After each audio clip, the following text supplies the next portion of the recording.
بسم اللہ الرحمن الرحیم۔ جناب سیدہ فاطمہ رضی اللہ تعالیٰ عنہ پیغمبر خدا صلی اللہ علیہ وسلم کی بیٹی تھیں۔ روحانی اور اخلاقی اقدار اپنے والدین سے ورثے میں پایا تھا۔ رسول اللہ صلی اللہ علیہ وسلم کی دختر ہونے کی وجہ سے آپ کی ذات اقدس قریش و باعظمت شخصیات اور دولت مند حضرات کی نگاہوں میں مرکز توجہ تھی۔ بعض حضرات نے اپنے لیے رشتہ تک بھیجا۔ رسول اللہ صلی اللہ علیہ وسلم ناپسند نہیں فرماتے تھے، مگر اس طرح فرماتے تھے کہ ان حضرات کو پتہ چل جاتا تھا کہ حضرت صلی اللہ علیہ وسلم ان سے خفا ہیں۔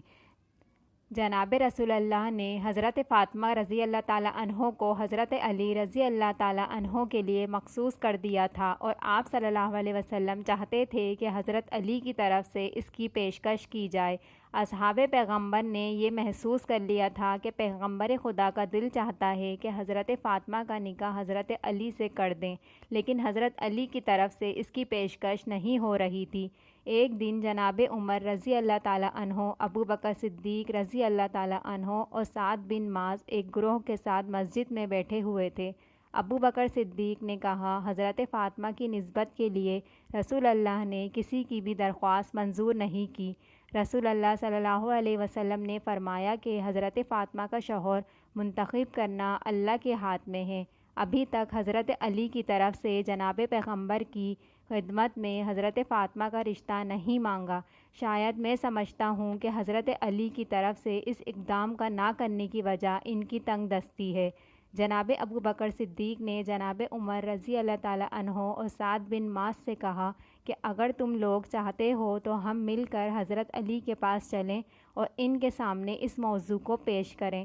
آپ تینوں حضرات حضرت علی کے پاس آئے۔ جناب ابو بکر صدیق نے کہا، یا علی، تم کمالات کے لحاظ سے ہر ایک سے بالا تر ہو۔ ہم سب آپ کے مقام و رتبہ جو رسول اللہ صلی اللہ علیہ وسلم کو آپ سے ہے اس سے آگاہ ہیں۔ بزرگان اور اشراف قریش حضرت فاطمہ رضی اللہ تعالیٰ عنہ کی خواستگاری کے لیے جا چکے ہیں، لیکن تمام لوگوں کی باتوں کو پیغمبر اکرم صلی اللہ علیہ وسلم نے رد فرمایا ہے، اور یہ فرمایا کہ جناب فاطمہ کا شوہر منتخب کرنا خداوند عالم کے ہاتھ میں ہے۔ ہم گمان کرتے ہیں کہ خدا اور اس کے رسول نے جناب کو آپ کے لیے مخصوص کیا ہے۔ دوسرا اور کوئی بھی شخص اس سعادت پر افتخار کی صلاحیت نہیں رکھتا۔ ہمیں خبر نہیں ہو سکی کہ آپ اس اقدام میں کیوں کوتاہی کر رہے ہیں۔ حضرت علی نے جب یہ گفتگو سنی تو آپ کی آنکھوں میں آنسو آ گئے۔ فرمایا، خدا کی قسم، تمام دنیا حضرت فاطمہ کی خواستگار گار ہے اور میں بھی علاقہ مند ہوں۔ جو چیز مجھے اس اقدام سے روکے ہوئے ہے وہ فقط میرا خالی ہاتھ ہونا ہے۔ جناب ابو بکر نے کہا، یا علی، آپ یہ بات نہ کریں، کیونکہ پیغمبر خدا صلی اللہ علیہ وسلم کی نگاہ میں مال دنیا کی کوئی قیمت نہیں ہے۔ میری رائے ہے کہ جتنی جلدی ہو سکے آپ اس کام میں اقدام کریں۔ حضرت علی نے جناب ابو بکر کی پیشکش پر تھوڑا سا غور کیا۔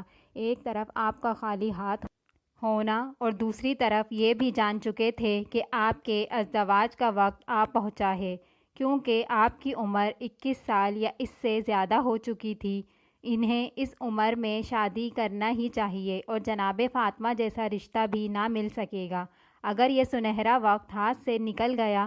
جناب ابو بکر کی پیشکش نے حضرت علی کی روح کو اس طرح بیدار کر دیا تھا، آپ کا اندرونی جذبہ محبت شعلہ ور ہوا۔ آپ نے غسل کیا اور ایک صاف ستھری عبا پہنی اور جوتے پہن کر جناب رسول خدا کی خدمت میں حاضر ہوئے۔ رسول اکرم اس وقت جناب ام سلمہ رضی اللہ تعالیٰ عنہ کے گھر تشریف فرما تھے۔ حضرت علی جناب ام سلمہ کے گھر گئے اور دروازہ کھٹکھٹایا۔ پیغمبر اکرم نے جناب ام سلمہ سے فرمایا کہ دروازہ کھولو۔ جناب ام سلمہ اٹھیں اور گھر کا دروازہ کھول دیا۔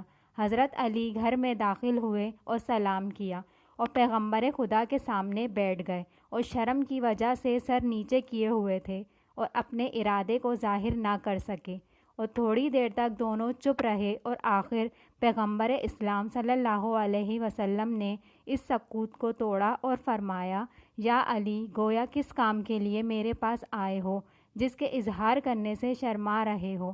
بغیر ہچکچاہٹ کے اپنی حاجت بیان کرو اور مطمئن ہو جاؤ کہ تمہاری خواہش قبول کی جائے گی۔ حضرت علی نے عرض کیا یا رسول اللہ میرے ماں باپ آپ پر قربان ہوں، میں آپ کے گھر میں جوان ہوا ہوں اور آپ کے لطف و کرم سے ہی مستفید رہا ہوں۔ آپ نے میری تربیت میں ماں اور باپ سے بھی زیادہ کوشش فرمائی ہے اور آپ کے وجود مبارک کی برکت سے میں نے ہدایت پائی ہے۔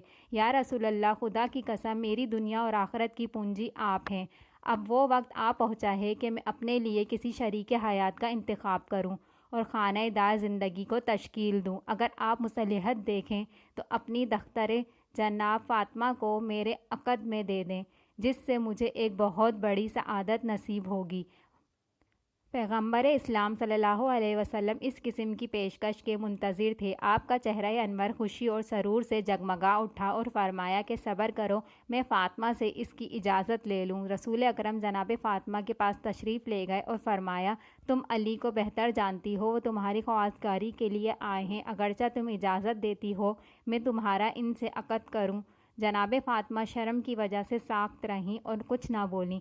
پیغمبر خدا صلی اللہ علیہ وسلم نے ان کی خاموشی کو رضامندی کی علامت قرار دیا۔ پیغمبر صلی اللہ علیہ وسلم نے فرمایا اے علی تم جلدی سے مسجد میں جاؤ، میں بھی تمہارے پیچھے آ رہا ہوں تاکہ لوگوں کے سامنے عقد کی تقریب اور خطبہ عقد بجا لاؤں۔ حضرت علی خوش و مسرور مسجد روانہ ہو گئے۔ جناب عمر رضی اللہ تعالیٰ عنہ اور ابو بکر صدیق سے راستے میں ملاقات ہوئی۔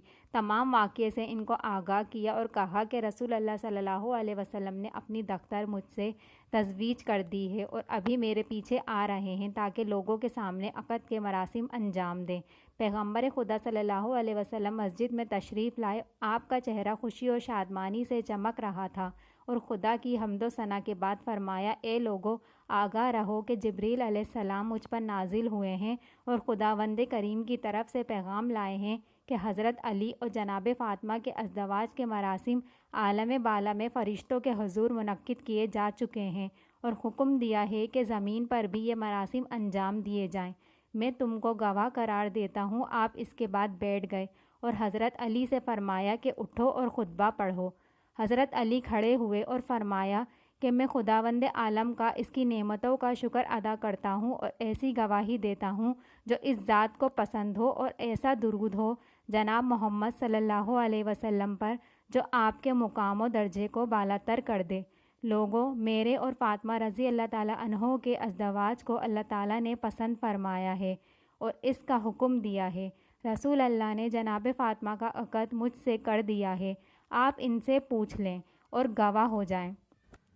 مسلمانوں نے رسول اکرم صلی اللہ علیہ وسلم کی خدمت میں عرض کیا یا رسول اللہ آپ نے جناب فاطمہ کا عقد حضرت علی سے کر دیا ہے؟ رسول اللہ نے جواب میں فرمایا ہاں۔ تمام حاضرین نے دعا کے لیے ہاتھ اٹھائے اور کہا کہ خدا اس ازدواج کو تمہارے لیے مبارک قرار دے اور تم دونوں کے درمیان محبت اور الفت پیدا کر دے۔